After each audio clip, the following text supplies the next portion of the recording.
दोस्तों ये बिल्कुल भी जरूरी नहीं है कि आपका सफर लंबा हो तो ही वो मजेदार होगा। सफर चाहे कितना भी छोटा क्यों ना हो, लेकिन सफर ऐसा होना चाहिए कि वो यादगार बन जाए। और कुछ ऐसा ही सफर रहा है बिग बॉस के घर के अंदर हमारे एल्विस भाई का। ये दोस्तों बिग बॉस ओटीटी सीजन 2 की शुरुआत हुई थी एक बेहद ही धमाकेदार अंदाज से, और फैंस को ये शो काफी ज्यादा पसंद आया था। पहले ही हफ्ते इस शो ने बिग बॉस के सारे रिकॉर्ड तोड़ दिए थे। इतनी ज्यादा वॉचिंग, इतना ज्यादा वॉच टाइम बिग बॉस के इतिहास में पहले हफ्ते किसी भी सीजन में नहीं रहा। लेकिन वक्त बीतता गया, शो की रफ्तार भी धीमी पड़ती गई, और एक वक्त ऐसा भी आया शो में जब केवल एक दो कंटेस्टेंट के अलावा बाकी पूरा घर ठंडा पड़ चुका था। सब लोग हार मान चुके थे। लेकिन ऐसे में शो में एक नई जान डालने के लिए घर के अंदर एंट्री होती है एल्विश यादव की। जी दोस्तों, एल्विश यादव की जैसे ही घर के अंदर एंट्री हुई, वैसे ही बिग बॉस का नाम जो है वो सातवें आसमान पर चला गया। जी हाँ दोस्तों, एल्विस के आने के बाद बिग बॉस सीजन 2 को वो पॉपुलैरिटी मिली, वो सफलता हासिल हुई जो कि आज तक किसी भी सीजन को इतनी सफलता हासिल नहीं कर पाया।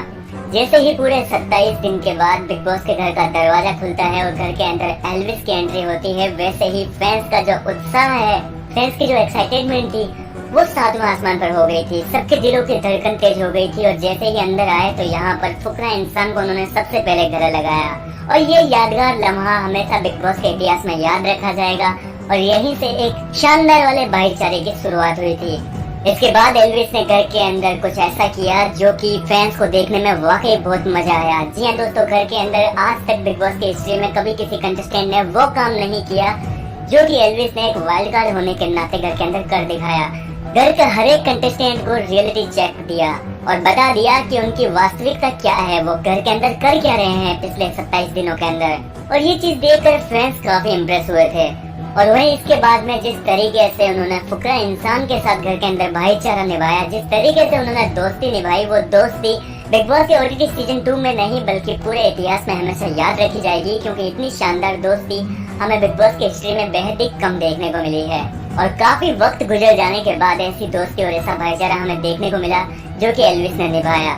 जी दोस्तों, इस बंदे ने अपनी ट्रॉफी को फुकरा इंसान के लिए सेक्रीफाइस करने को तैयार हो गए थे। उन्होंने कहा था कि मैं खुद जीतूंगा तो मुझे खुद को हर्ट होगा। मैं जानता हूँ कि मुझे ज्यादा प्यार और सपोर्ट है, लेकिन फिर भी अगर मैं जीता तो मुझे दुख इस बात का होगा कि डिजर्विंग विनर तू है। जी दोस्तों, ये लाइन जैसे ही कही तो सोशल मीडिया पर एल्विस के लिए एक बार से छल गई। हर कोई चाहकर भी एल्विस भाई को इग्नोर नहीं कर पाया। खुद फुकरा इंसान भी इस चीज को सोच सोच कर काफी ज्यादा इमोशनल हो गए थे, काफी इम्प्रेस हुए थे, और फुकरा इंसान के दिल पर भी ये बात काफी अलग सी छाप छोड़ गई थी। इसके बाद जिस तरीके से उन्होंने घर के अंदर टास्क खेले, पूरी शिद्दत से पूरी जी जान लगाकर घर के अंदर टास्क खेले थे, घर के अंदर दोस्तियां निभाई थी, और घर के बाहर तो उनकी जो छवि है, उनकी जो इमेज है, उनका जो रुतबा है, उस चीज से कोई भी अनजान नहीं है। लेकिन घर के अंदर भी उन्होंने अपनी एक ऐसी छवि बनाई कि घर वाले कभी भी उनके अगेंस्ट बोल तक नहीं पाए, किसी की हिम्मत नहीं हो पाई थी कि वो एल्विस को कुछ बोल दे। वही बात करें अगर एंटरटेनमेंट की, तो घर के अंदर सबसे ज्यादा एंटरटेन किया है एल्विस ने। कॉमेडी में हो, चाहे किसी भी चीज में हो, चाहे अपनी मजेदार बातें हो, घर के हर एक कंटेस्टेंट के साथ, चाहे फिर वो पूजा भट्टी क्यों ना हो, सबके साथ उन्होंने जिस तरीके से एंटरटेन किया वो वाकई फैंस को काफी पसंद आया। और उन्होंने इस चीज से यह दिखा दिया है कि एक वाइल्ड कार्ड भी बिग बॉस का डिजर्विंग विनर बन सकता है। आज तक बिग बॉस की हिस्ट्री में कभी भी जनता ने किसी वाइल्ड कार्ड को विनर नहीं बताया, लेकिन ऐसा बिग बॉस के इतिहास में पहली बार हुआ है जब जनता ने एक वाइल्ड कार्ड कंटेस्टेंट यानी कि एल्विस भाई को शो के नतीजे आने से पहले ही विनर मान लिया। और एल्विस भाई की ऐसी पॉपुलैरिटी, ऐसी लोकप्रियता को बढ़ते हुए देखकर कहीं ना कहीं बिग बॉस के मेकर्स को भी काफी जलन सी हो गई थी, और उन लोगों ने भी एल्विस को बदनाम करने, उनको डिफेम करने में कोई भी कसर बाकी नहीं छोड़ी। और आखिरकार एक दिन ऐसा आया जब एल्विस की वजह से पूरा हिंदुस्तान रो पड़ा। जी हाँ दोस्तों, वीकेंड के वाइज एपिसोड के दौरान एक बार उनको इतना बुरी तरीके से जलील किया गया था, और उनकी मम्मी को शो के अंदर बुला लिया गया था, वीडियो कॉल करवाया था, और ऐसे मौके पर एल्विस बुरी तरीके से रो पड़े थे। वो शर्मिंदा हो गए थे अपनी मम्मी को सामने देखकर, और इस दौरान वो रो रहे थे तो पूरा हिंदुस्तान का जो दिल है वो रो पड़ा था, क्योंकि एल्विस ने सबके दिलों पर राज कर रखा था। और जब एल्विस का दिल दुखा तो सबका दिल दुखा। लेकिन इस चीज का असर बिग बॉस वालों को भी नहीं पता था कि उनके ऊपर ही भारी पड़ने वाला है।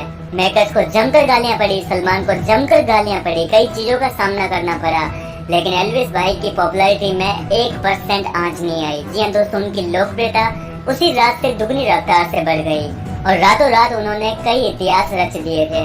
फिर दोस्तों, ऐसा शानदार सफर रहा एल्विस यादव का, जिसके बाद कभी भी ये कहना गलत नहीं होगा कि एक वाइल्ड कार्ड शो को जीत नहीं सकता, क्योंकि शो जीते या ना जीते एल्विस भाई ने जनता का दिल तो जीत ही लिया है।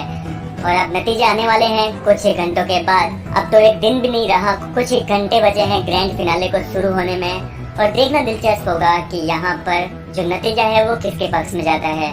फिलहाल अगर आपने अभी तक अपने फेवरेट कंटेस्टेंट को वोट नहीं किया है तो जियो सिनेमा ऐप पर जाकर ज्यादा से ज्यादा वोट कीजिए और अपने फेवरेट उम्मीदवार, अपने फेवरेट कंटेस्टेंट को शो का विजेता बनाइए।